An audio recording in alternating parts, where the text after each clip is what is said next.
Hi there, everyone. Thank you so much for tuning into our webinar today discussing the Mighty St. Lawrence expedition as well as the Atlantic Canada Explorer expedition. My name's Brenna Green. I'm an adventure specialist with Adventure Canada, and I'll be your host for today's webinar. For more than 30 years, Adventure Canada has been taking people to some of the most remote places on the planet to open their minds, eyes, and hearts to new experiences and inspiring destinations. With 33 years of experience, we have proven ourselves as a leader in the regions that we operate.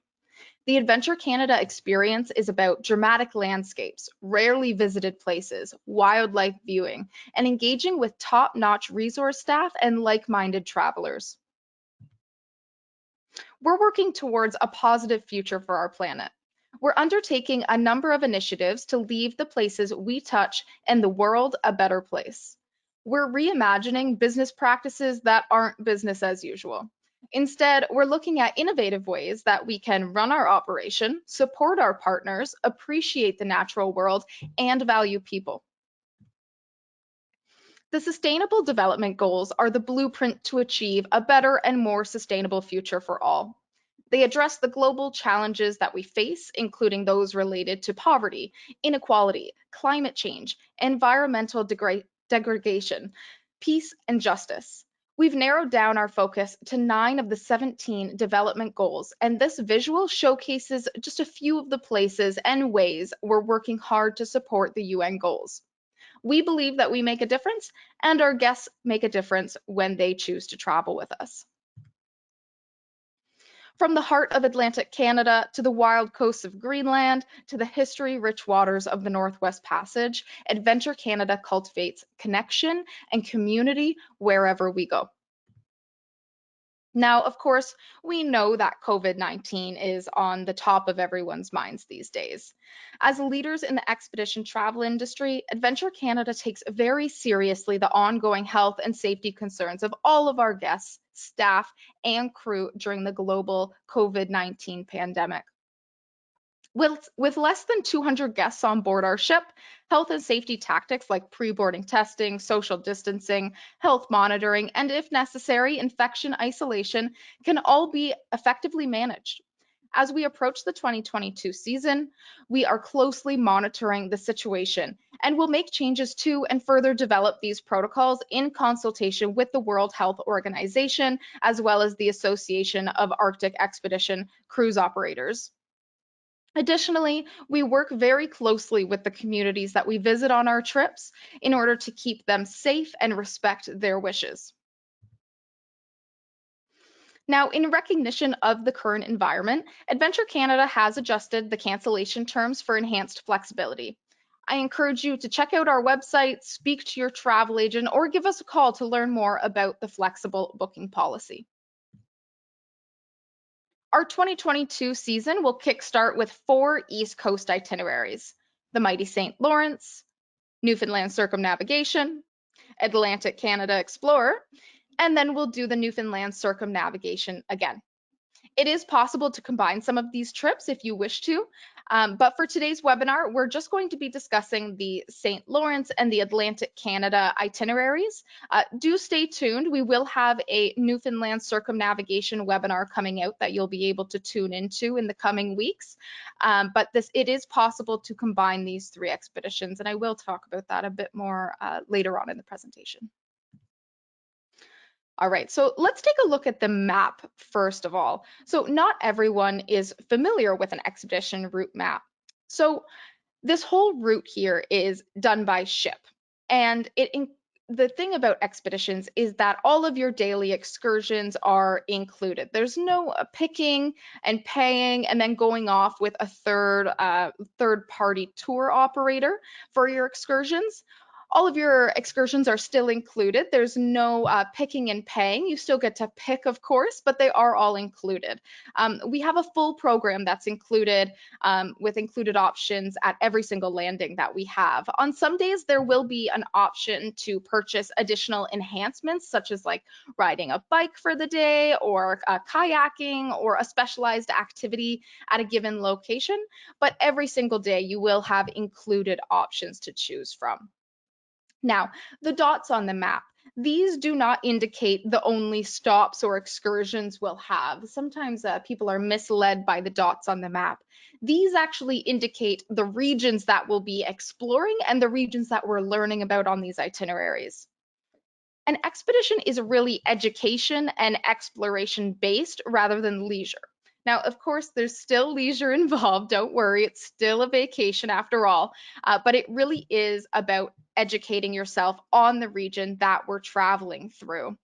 What we like to say is it's a bit like a floating university, and the subject that you're learning about is the location that you're currently traveling through. And it wouldn't be a university without an assembly of professors, now would it? So on the Ocean Endeavour, we refer to our professors as expedition staff. And on these expeditions, the subject is going to be Atlantic Canada, and the classroom is a little bit unorthodox. We have a curated team of 25 to 35 expedition staff on board who will be traveling alongside you for the entirety of the expedition. With a 198 guest maximum, that leaves us with an average of one staff to every 7 guests, which allows for small groups and a more one-on-one learning experience. Out on land and on board, our large expedition team provides an immersive experience in arts, culture, the sciences, history, anthropology, and more. Our expedition staff aren't on board just to provide lectures. They're all-encompassing, fully engaged guides day in and day out. This personable team of regional experts will be very hands-on with you throughout the entire expedition, leading hikes and walks, interpreting sites on land, driving and interpreting on zodiacs, facilitating workshops and lectures. They'll be dining with you, dancing with you, and ultimately they're going to befriend you. But really, a key component of our expedition team is hiring local to the areas that we're visiting. Our team always includes several local community members who allow us to learn from regional perspectives. You'll learn about culture, food, traditions, history, and much more from staff who actually call these regions home. Adding to that incredible team is internationally acclaimed author Margaret Atwood, who will be traveling as a special guest on our Atlantic Canada Explorer program. While world-renowned for her writing, Margaret's also an avid birder and a lifelong conservationist. Margaret has been traveling with Adventure Canada for 20 years now. Our expeditions have even provided inspiration for her work, like the stone mattress in 2011. It's particularly special to have Margaret on board the Atlantic Canada expedition because her recent book, The Testaments, has a close connections with some of the places that we'll actually be visiting on this trip's itinerary. And someone else that you can look forward to traveling with is some of Adventure Canada's very own founding family, the Swans, Alana, MJ, and Cedar. Adventure Canada is a Canadian family-owned and operated company founded in 1987 by the father of these 3 siblings. The Swan family is incredibly passionate about and proud of the experience that they provide travelers on our expeditions. All 3 of them travel on board each of our expeditions, and a large chunk of our onboard expedition team are typically people that the family has known for years, some of them for more than 30 years when their father first started the company back in 1987. This close-knit mix really creates a casual, inclusive family feel on board. With the family being on board on a regular basis and having experienced ship life throughout their life growing up, they are very connected to the experience, the places, and the people. On board, they are able to tune into the energy, feel the vibe, and engage with guest thoughts and feelings throughout the expedition. Ultimately, this helps them develop the program on a regular basis, whether that's during the expedition or for future seasons. The company is constantly learning how they can improve because of their firsthand involvement. On top of the family being active on board, each of our office staff are also actively involved in the onboard program so that each of us have firsthand experience to share. So let's take a look at our ship, the Ocean Endeavour. She was originally built to accommodate approximately 400 guests. So, with a maximum of only 198 passengers, we've got a ton of lounge, dining, and deck space to spread out on. The other key feature of the Ocean Endeavour is her shallow draft, which enables her to access those isolated fjords, bays, and the hard to reach places we'll be going to. And that's a really huge help when the name of the game is exploration. If you're a first time cruiser or you struggle with motion sickness, there's really simple precautions that you can take to make sure that you're feeling really good on board, like packing the appropriate medications like wristbands or patches, and selecting a cabin on the lower decks of the ship, like deck 4 or 5. You'll be happy to know that the Ocean Endeavour is a really sturdy, ice strengthened ship. So she's equipped with 2 stabilizers on board to balance her when it is a bit more rough. But if you do have any concerns about seasickness, just give our team a call or your travel agent, and we'll make sure we set you up in an appropriate cabin to really lessen the effects. The Ocean Endeavour features 1 restaurant, 3 bars, 3 lounges, a library, sauna, pool and hot tub, as well as a spa. All meals, light snacks, and 24-hour coffee, tea, and water are included, but alcohol is not. There is a wide selection of wines, beers, and liquors on board available for purchase. Each day, there will also be stretching and yoga classes offered on board. And you can also visit Captain and his crew in the bridge if you're interested to learn a little bit more about ship operations. Outfitted with 20 Zodiacs, our East Coast itineraries are true expeditions. Our safe and sturdy fleet of Zodiacs let us explore coastlines, photograph wildlife, visit isolated communities, and appreciate unspoiled nature at our own pace on daily excursions. With our average guest averaging between 55 and 75 years old, sometimes people ask about the level of mobility that's needed to do an expedition and whether or not they should be concerned about the zodiacs. And I always tell them that these zodiacs are nothing to be worried about. You'll always have assistance embarking and disembarking the Zodiacs, and your driver will always make sure that you're feeling comfortable throughout the ride.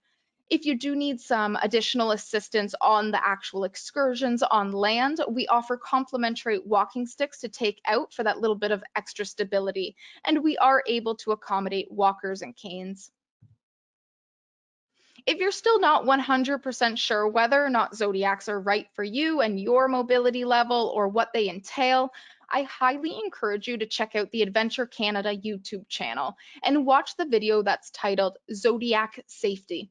It's a bit of a too long of a video for me to share it in this presentation, but it'll give you a really detailed look at how we use the zodiacs, how you embark and disembark, and the safety precautions taken. And I think it'll be really helpful in gauging whether or not you think this is going to be right for you.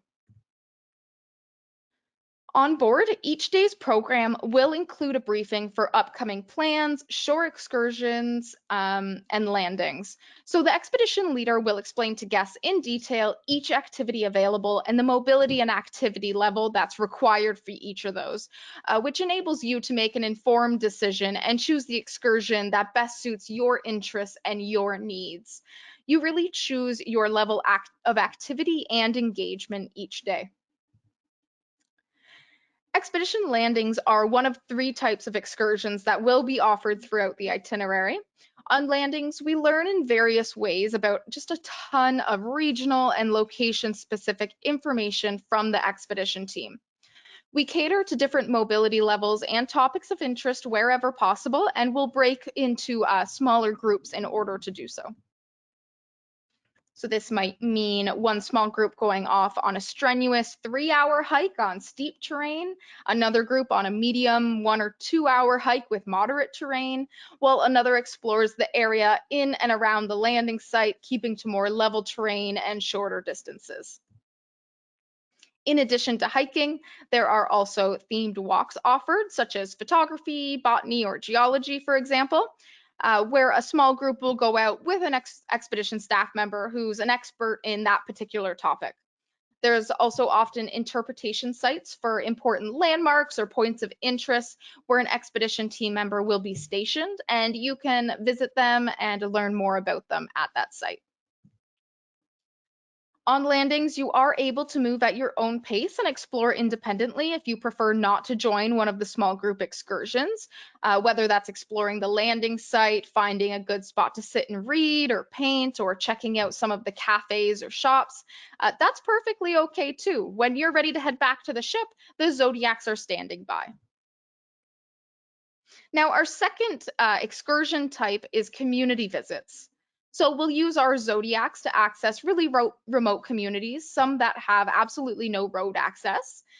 The nature and scenery of the East Coast is truly spectacular, but we find that our guests not only connect to the beauty of the nature, but to the beauty of the people who actually call it home.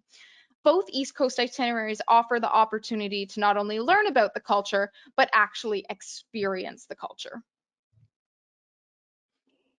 We don't just use the zodiacs to get to and from land or communities, we'll also use them for our third and final excursion type, zodiac cruising.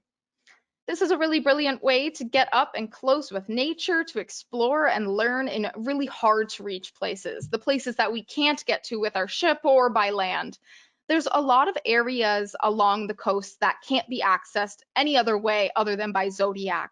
These boats are extremely durable and they can easily navigate shallower waters, which is really handy in the changing tides of this region. They help us get a closer look at bird cliffs and other coastal points of interest and also search for marine life. You'll have a member of the expedition team driving your Zodiac, so there's lots of opportunity for interpretation throughout the ride as well. So that's a pretty good summary of expedition travel in general and what to expect on board. So let's take a closer look at the Mighty St. Lawrence itinerary that's sailing June 1st to the 11th of 2022. All right, so this expedition starts in Quebec City, and we recommend that you come a day ahead of time, not only to avoid travel delays, but also to just experience this charming and historic little city. If you haven't been to Quebec, I would even come a few days ahead of time if you can swing it. I spent 5 days here just a couple of years ago in the dead of winter, and it was spectacular. I could have spent far more than 5 days. So I really recommend doing some research into Quebec City and coming a bit earlier and checking out the city first.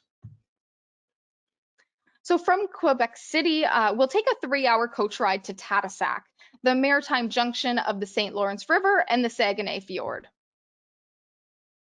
In the morning, we'll explore Tadoussac. Tadoussac served as a fishing post as well as a hub of the fur trade between Europeans and the Innu. Go for a stroll through the village and you'll come across charming cafes, friendly restaurants where you can discover the flavors of the region. You can immerse yourself in the village's rich history by visiting sites such as the Little Indian Chapel, which is the oldest wooden church in North America, and the Chauvin Trading Post. You'll fall in love with the village as you take in the view of the sea, the marina, the sailboats. At the end of the wharf, you can admire the immensity of the St. Lawrence and the mouth of the majestic Saguenay Fjord. The waters of the St. Lawrence are a particularly rich feeding ground for marine mammals, making this area a great location to observe a variety of whales, from minke whales to blue whales. You can often spot these giants of the sea from the shore, so always keep an eye out when you're exploring around the boardwalk area. You might just get lucky. To learn more about the whales in this region, you'll have the opportunity to visit the Marine Mammal Interpretation Center in Tadoussac, which is a pretty cool little spot to check out. In the afternoon, we'll take a Zodiac cruise through the 146-mile-long Saguenay Fjord National Park, searching for fin, minke, blue, and beluga whales. It's filled with mountains, 1,150-foot-high cliffs, and dense forest. What's most remarkable, though, is that the glacier-cut fjord is not only navigable, but it's the only one in North America that's actually inhabited on both sides. So that's a pretty good day for the culture and the whale lovers. So it's time to switch it up with some stunning plant species at Jardin de Métis, or Reeford Gardens. I do apologize in advance for my French pronunciations. I did try really hard to nail them down before this presentation, but despite my best efforts and also my French Canadian roots, my French is a bit on the weak side, so bear with me. Built from 1926 to 1958 by forward-thinking Elsie Reeford, the Reeford Gardens are one of Canada's national historic sites. More than 3,500 species and plant varieties, including the famous Himalayan blue poppy, are spread out over 15 gardens. There's also more than 550 outdoor art installations. At the otherworldly Mingan Archipelago on Quebec's lower North Shore, the ocean gets creative. Mingan Archipelago National Park Reserve stretches in a narrow beam along the river and has Avier Saint Pierre as its main port.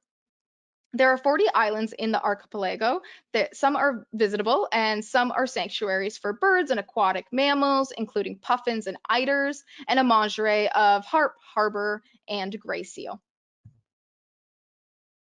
The lively waters and harsh winds have carved the surrounding limestone into strange pinnacles and monoliths.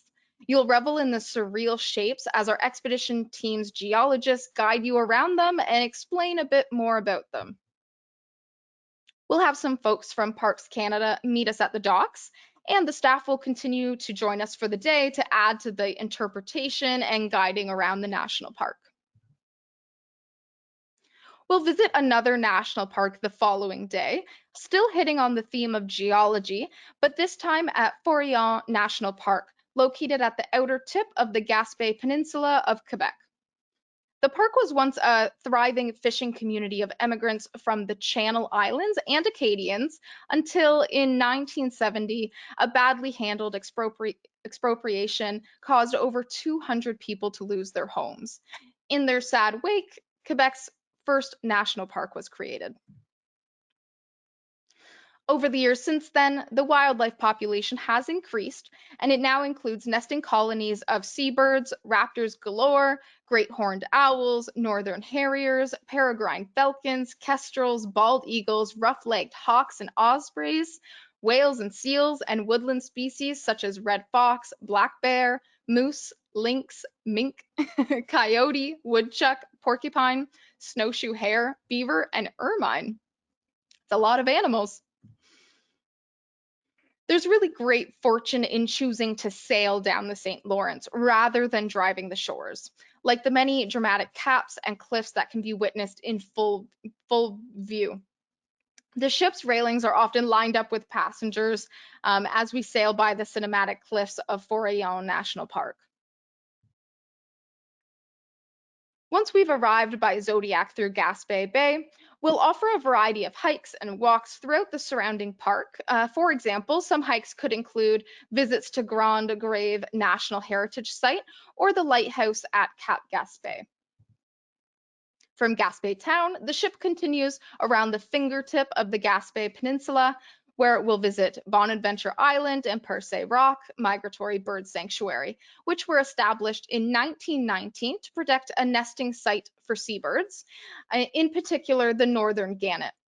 It is in two sections, a sort of double-header attraction for bird enthusiasts. There's Bonaventure Island with its 80-meter cliffs and the half-kilometer of its surrounding area. And then there's Percé Rock and the marine waters extending a kilometer offshore. The northern gannet is by far the most noticeable species on Bonaventure, along with common murres and black-legged kittiwags, whose numbers are sadly declining. The herring gull and great black-backed gull are partial to both Bonaventure and Percé. The Atlantic puffin is found in very small numbers, but it is found on Bonaventure Island, but not Percé. We'll explore both Bonaventure and Percé Rock by Zodiac cruise before setting sail again and heading towards PEI.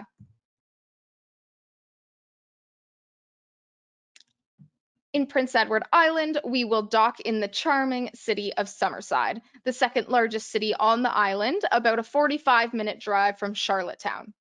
There will be a tour of the town, or you can explore independently if you prefer, as well as we'll have an included visit to Lennox Island, Mi'kmaq First Nation. There will also be two optional enhancements on this day, a bus tour of Charlottetown and Confederation Bridge, as well as the Anne of Green Gables experience. We'll then spend the following 2 days at the Magdalen Islands, known in French as La Ile de la Madeleine. The islands are best known for their white sand beaches and the hundreds of stunning red cliffs and sea caves throughout the island. The islanders are renowned for their warm hospitality and are also talented chefs, artists, and artisans. The group of small islands sit out in the middle of the Gulf of St. Lawrence, belonging to Quebec, about halfway between PEI and Newfoundland and Labrador. Their unique maritime culture is the pride and joy of the 12,300 inhabitants whose roots lie deep in Acadia. Our Zodiacs will offer shuttle service into Capo Mule, the main harbor and the largest of the Magdalen Islands. Life on the islands flows at a very different pace, and traditions and music are everywhere. There are many artists and artisans in the island expressing themselves in a wide variety of disciplines: painting, sculpture, photography, music, theater, storytelling, circus arts, etc. You can meet these artists by visiting them in their workshops and galleries if you'd like. You might also choose to walk the Coast Path, which is a 2-kilometer trail leading to a lookout, or the main street, which has numerous restaurants, bars, and other facilities you can check out. We'll overnight at the Magdalens and spend 2 days exploring the robust Acadian heritage, culture, cuisine, and language of the islands in a variety of excursions. For our final 2 days together, we'll move south to the south coast of Newfoundland, where we'll explore the fjords, cliffs, and islands in true expedition style. One of our final visits will be in St. Pierre and Miquelon, which lie only 12 miles off the Newfoundland's Burin Peninsula. The islands are what remains of the once vast French Empire in North America. The French explorer Jacques Cartier, while visiting the islands for the first time in 1536, found several French vessels were already fishing in the area at that time. The islands have been inhabited since 1687, mostly by cod fishermen. While St. Pierre and Miquelon is near Newfoundland and share its climate and geography, they share very little else in common. When exploring St. Pierre, you'll use the Euro and you'll experience French food and wine and music and, of course, language. Indeed, it is culturally distinct and uniquely fascinating. And that is where our time together will end, sadly, on the mighty St. Lawrence expedition. From St. Pierre, you do have a few options. So there is a one-night repositioning cruise where you can sail overnight from St. Pierre on June 11th to St. John's, Newfoundland on the morning of June 12th. So that would be one option. If you prefer not to sail that one day, you could take a charter flight if you want to elect to take a charter flight from St. Pierre to St. John's. That's another option. Or if you wish, you can always extend your stay in St. Pierre and make your own arrangements onward. So you would just stay in St. Pierre, maybe get a cute Airbnb or a hotel and stay there, and then you can continue your trip however you please. Since the start and end points are different places on the St. Lawrence expedition, I really do recommend a travel agent. They could be quite handy with an itinerary like this. If you need arrangements to get to Quebec and then to get off St. Pierre, maybe you want to do some pre and post stuff, I think that a travel agent would be quite handy for those types of arrangements. Okay, so now let's switch gears to the Atlantic Canada Explorer itinerary, which sails June 23rd to July 4th of 2022.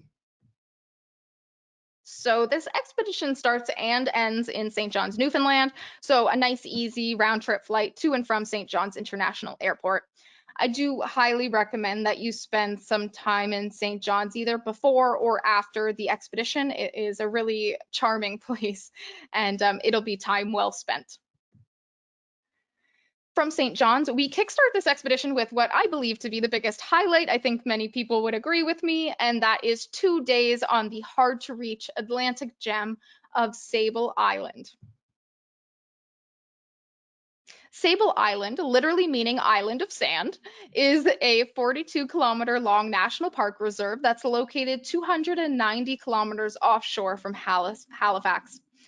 Sable Island has a long and fascinating human history which spans more than 4 centuries. More than 350 vessels have been wrecked due to rough seas, fog, and submerged sandbars surrounding the island, which has earned it the unfortunate title of Graveyard of the Atlantic. Canada's first life-saving station was established in 1801 and built here. On the island, a population of approximately 500 wild horses still roam the island freely. Although popular legends claim that Sable Island horses swam ashore from the island's many shipwrecks or were introduced by 16th century Portuguese explorers, these are not supported by historical or genetic evidence. The horses on the island today are most likely descendants of animals that were seized by the British from the Acadians during their expulsion from Nova Scotia, but I don't believe that anyone actually knows for certain how the horses got here. The island is also home to the world's biggest breeding colony of gray seals. Approximately 400,000 gray seals come to the island, which has made it a designated protected breeding area. Plants, birds, and insects have adapted to life on Sable, some of which are found nowhere else on Earth. More than 350 species of birds have been recorded on the island, with 16 species known to breed there. From terns, gulls, ducks, and shorebirds to more rare birds like the Ipswich sparrow, which is the only songbird to breed on Sable and nests almost exclusively on the island. In addition to our expedition team, we'll also have folks from Parks Canada join us to increase the interpretation and just the variety of knowledge on the island. We'll also be collaborating with Zoe Lucas, who is the sole human resident on Sable Island and has been working with Adventure Canada since 2014. Zoe is a naturalist and has lived on the island for more than 40 years. Zoe is a founding member and president of the Sable Island Institute and also established the Friends of the Green Horse Society, which is a not-for-profit that supported biodiversity studies on Sable Island. She has spent most of her adult life on Sable Island transplanting beach grass, observing wild horses, and mapping bees and flowers. You'll have 2 full days on the island that you can spend however you please. There will be organized hikes around the island for those of you who want to see more of the island, you want to stretch your legs, you want to get those steps in.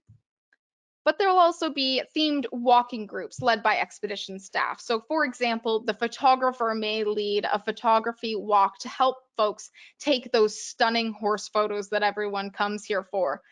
The photographer on board also leads a Nikon loaner program where guests can borrow different camera equipment like lenses and tripods, which they can use on board or on land. And Sable Island would be a really great opportunity to try out some of that gear alongside the photographer. But Sable Island's also a really great opportunity to just sit back and soak it all in. We spend approximately 6 hours on land each day, weather permitting, of course.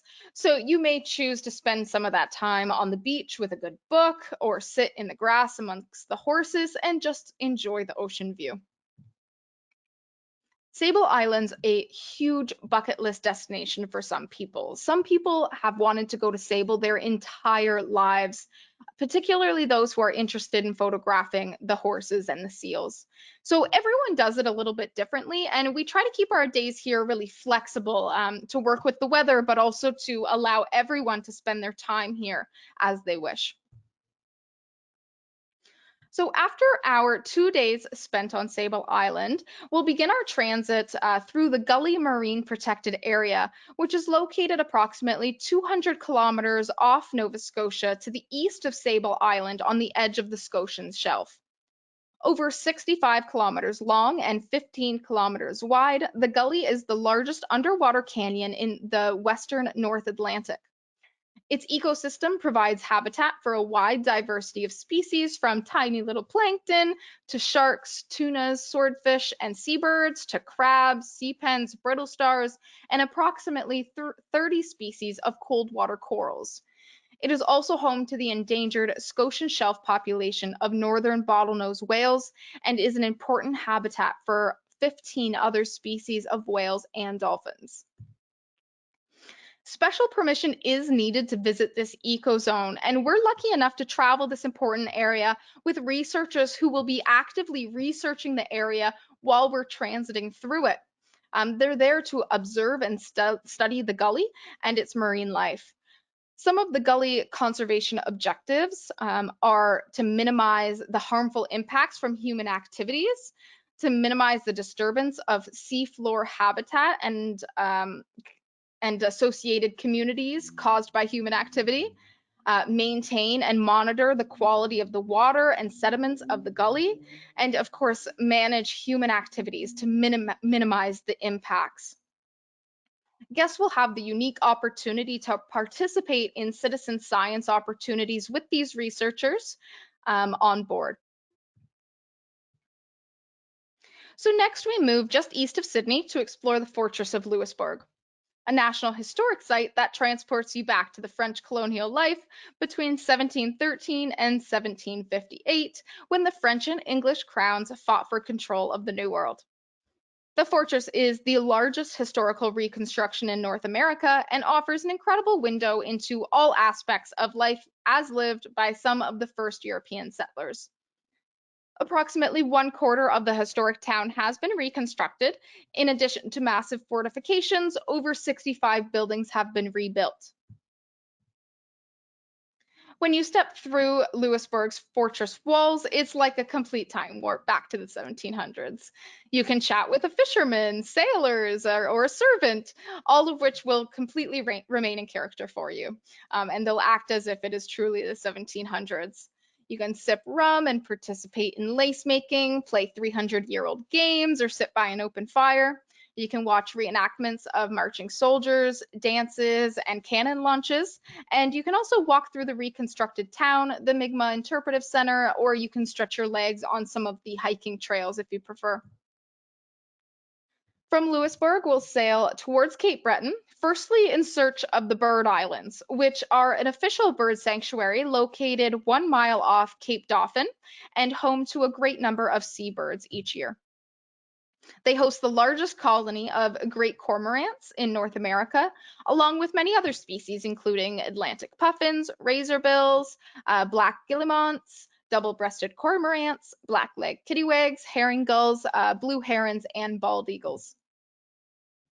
We'll cruise the islands by zodiac for an up-close look.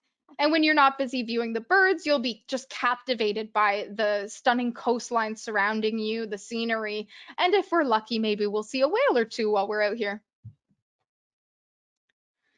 After the Bird Islands, we're just a hop, skip, and a jump from Cheticamp, a thriving Acadian stronghold and bustling fishing village on the west coast of Cape Breton Island, where we'll have a close look at the authentic Acadian community of only 4,000 residents.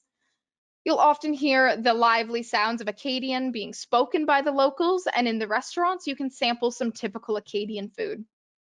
We'll spend our time here exploring the town, which is the center of rug hooking and many other fine crafts. You can explore the boardwalk and fishing harbor, gift and craft shops and pubs, the Elizabeth Lafort Gallery and the Marguerite Gallant Collection and Acadian Museum showcase an expansive collection of incredible tapestries and rug hooking, as well as antiquities reflecting daily life during the settlement of Cheticamp. The locals may treat us to a traditional Gaelic party known as a céilí while we're here for food, drinks, dancing, and of course some fiddle music. Cheticamp acts as the gateway to the Cape Breton Highlands National Park. Around 200 species of birds have been observed in or near Cape Breton Highlands National Park. About half of these species are known to breed here.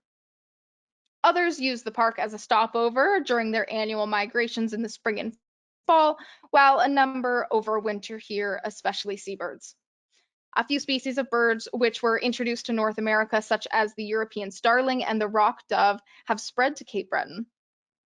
Along the park's coast, herring and great black-backed gulls, black guillemots, and great and double-crested cormorants nest on rock pillars and ledges during the summer. For those of you who are up for the trek, you will have the opportunity to hike the famed Skyline Trail. The trail has been marked as easy hiking level and suitable for all visitors. It's almost 9 kilometers in length if you're going to do the full loop, and it can take you anywhere between 2 and 3 hours to complete it, with an elevation reaching between 950 to about 1,300 feet. From the trail, you'll enjoy an eagle's view of the Cabot Trail as it winds its way down the mountain. You can watch for whales in the Gulf of St. Lawrence from one of the viewing decks and keep an eye out for moose, bald eagles, bears, and the numerous boreal birds that live in this habitat. From Cape Breton, we move to Prince Edward Island, where we'll offer the same options as I discussed for the Mighty St. Lawrence expedition. So there'll be a tour of the town. You can explore independently if you prefer. And that day will also include a visit to Lennox Island Mi'kmaq First Nation. There will also be the 2 optional enhancements on this day as well, a bus tour of Charlottetown and Confederation Bridge, or the Anne of Green Gables experience. So from PEI, we'll head east towards Newfoundland for our final 2 days together, which will be very similar to the final 2 days that I discussed for the Mighty St. Lawrence itinerary. So we'll be exploring the fjords and the cliffs and the islands on the south coast of Newfoundland in true expedition style. So an example of one of those stops on Newfoundland's south coast is a stop into François. When entering François Harbor by boat, visitors are first greeted by one of the few remaining manned light stations in Newfoundland. Once you're past the light, visitors are usually astounded by the narrow opening leading into the really steep-walled, rocky fjord that is François. Clinging on to the cliffs, the community of François comprises one of the few outports on the south coast of Newfoundland to survive the resettlement program of Newfoundland's first premier. One of the first things you notice once you've entered the fjord and you can actually see the community is the many, many fishing vessels that are docked and the bright colors of the homes. We've got reds and purples and yellows and greens. François has no roads, just boardwalk paths that connect one end to the other. The population of François is around 90 people. There's a general store, a post office, and a small museum you can check out, as well as a hike for elevated views overlooking this really, really unique place. We'll also be visiting St. Pierre and Miquelon on the Atlantic Canada Explorer Expedition, but this time we have a full day to check it out before we head back to St. John's the following day. So we'll set sail one last time from St. Pierre and Miquelon through the St. John's Narrows into the famous harbor, where we will dock for a nice, easy departure through the St. John's International Airport. So folks, that is the Mighty St. Lawrence and the Atlantic Canada Explorer itineraries in a nutshell. Both of these itineraries are presently 15% off with our early booking bonus, but only until June 1st of 2021, which is creeping up on us. If you are keen to do multiple trips, I mentioned this at the beginning, I showed this little map of the East Coast route. If you are keen to do those multiple trips in 2022, we are offering a 10% savings with our multi-trip promotion, and that is combinable with our early booking bonus. So that means that if you book 2 or more 2022 expeditions before June 1st, you would be receiving the 15% early booking bonus off of each expedition, and then you're going to get an additional 10% off each for the multi-trip promotion.